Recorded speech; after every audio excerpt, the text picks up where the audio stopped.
బంగ్లాదేశ్‌కి విషయం ఇప్పుడే కాదు, మొదటి నుంచి తెలుసు. కాకపోతే ఓవర్ యాక్షన్ చేసింది. ఇప్పుడు మళ్ళీ మాకు భారత విలువ తెలిసింది. మాకు ఇప్పుడే కాదు, ఎప్పుడో భారత విలువ తెలుసు.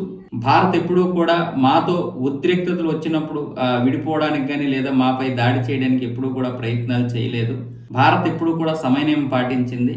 ఇక ఎప్పుడూ కూడా మేము భారత్తో కలిసే ఉంటాము. అందుకోసం తాత్కాలిక ప్రభుత్వం అయినటువంటి మహమ్మద్ యూనస్ ప్రభుత్వం ఎప్పటి నుంచో ప్రయత్నాలు చేస్తుంది. మొదటి నుంచి కూడా ఈ రాజకీయ మాటలు పక్కకు పెట్టేసి రెండు దేశాల మధ్య దౌత్య సంబంధాలు మెరుగుపరచడానికే తాత్కాలిక ప్రభుత్వం ప్రయత్నాలు చేస్తుందంటూ ఇప్పుడు మహమ్మద్ ప్రభుత్వంలో ఉన్నటువంటి ఆర్థిక సలహాదారు సలేవుద్దీన్ అహ్మద్ మాట్లాడుతున్నాడు. అలాగే మేము బియ్యం కూడా వియత్నాం, పాకిస్తాన్ లాంటి దేశాలతో కొనము, ఇక భారత్ తోటే కొంటాము. ఎందుకంటే ఆర్థికంగా అది భారం అయిపోతుంది. భారతదేశం ఇంతకు ముందు ఏ విధంగా అయితే మాకు తక్కువ ధరకి ఇచ్చిందో అదే విధంగా ఇక నుంచి కూడా మేము భారత్తో వాణిజ్యం చేసుకుంటాము అంటూ ఇప్పుడు ఇతను మాట్లాడుతున్నాడు.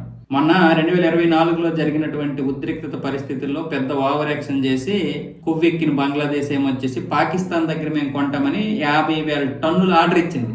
ఆ 50,000 టన్నుల బియ్యంలో ఇప్పటి వరకు 50,000 టన్నులు రాలేదు పాకిస్తాన్ నుంచి. పాకిస్తాన్ కూడా మీకు భారతదేశం ఎంత తక్కువకి ఇస్తుందో అంతే తక్కువ మేము కూడా ఇస్తామన్నాడు. పాకిస్తాన్ వాడు ఎలాగిస్తాడు? వాడే తినడానికి తిండి లేక అడుక్కుంటుంటే మళ్ళీ వాడు పాకిస్తాన్ నుంచి షిప్ ద్వారా సముద్ర మార్గంలో పంపించాలంటే అది ఎంత దూరం, అది ఎంత అది ఖర్చుతో కూడుకున్నటువంటిది. దాంతో వీళ్ళ దగ్గరికి వచ్చేసరికి అది విపరీతమైనటువంటి ధరలు పెరిగిపోతున్నాయి. మన దగ్గర ఏమొచ్చేసి బియ్యం కొనుక్కొని మంచిగా బతికినటువంటి బంగ్లాదేశ్కి ఇప్పుడు చివరికి ఈ విధంగా అయ్యేసరికి మేము భారత్ దగ్గర బియ్యం కొంటామని. ఒకటి బియ్యమనే కాదు, ఏదైనా సరే భారతదేశం దగ్గర చాలా తక్కువ కొనుక్కునే వాళ్ళు.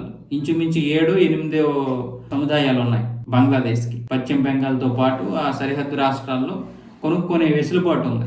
ఇప్పుడు ఏమొచ్చేసి ఓవర్ యాక్షన్ చేసేసరికి భారత్ ఏం చేసింది, మీరు ఏవైనా అమ్ముకోవచ్చు భారత్లో అంతర్జాతీయ చట్టాల ప్రకారం, కానీ మీరు ముంబై పోర్టుకు వచ్చి అమ్ముకోండి అని చెప్పి ఈ పశ్చిమ బెంగాల్ దగ్గర ఉన్నటువంటి పోర్టులన్నీ మూసేసింది. బంగ్లాదేశ్కి నిషేధం విధించింది. దాంతో బంగ్లాదేశ్ తన యొక్క బట్టల్ని చుట్టూ తిరిగి ముంబై పోర్టుకు వచ్చేసరికి తలప్రాణం తోక్కు వచ్చింది. దాని యొక్క ఇది పెరిగిపోయింది. దానివల్ల బట్టలు కూడా ధరలు కూడా పెరిగిపోయాయి. బట్టల ధరలు పెరిగిపోతే ఏమవుద్ది, సామాన్యంగానే వినియోగదారులు వేరే వైపు చూస్తారు. దానివల్ల కూడా వాళ్ళ యొక్క డిమాండ్ తగ్గిపోయింది. దాంతో ఇప్పుడు బంగ్లాదేశ్కి ఏం చేయాలో అర్థం కాలే. చివరికి మళ్ళీ ఇప్పుడు ఉద్రిక్తత పరిస్థితులు వచ్చి ఆ బియ్యం మళ్ళీ మనతో కొనాలనుకుంటే ఆ బియ్యం కూడా కొనివ్వకుండా ఆపేసింది భారత ప్రభుత్వం. అంటే ఒక పాకిస్తాన్కి సింధు జలాలు ఇవ్వకుండా ఆపేస్తే ఏం చేయాలో తెలియదు, ఒక బంగ్లాదేశ్కి బియ్యం ఆపేస్తే ఇప్పుడు ఏం చేయాలో అర్థం కాని పరిస్థితుల్లో వీళ్ళేమొచ్చేసి మాటికి భారతదేశాన్ని అది చేసేస్తాం ఇది చేసేస్తాం అని ప్రగల్భాలు, పనికిరాని ప్రగల్భాలు ఒక్కొక్కడు. అంటే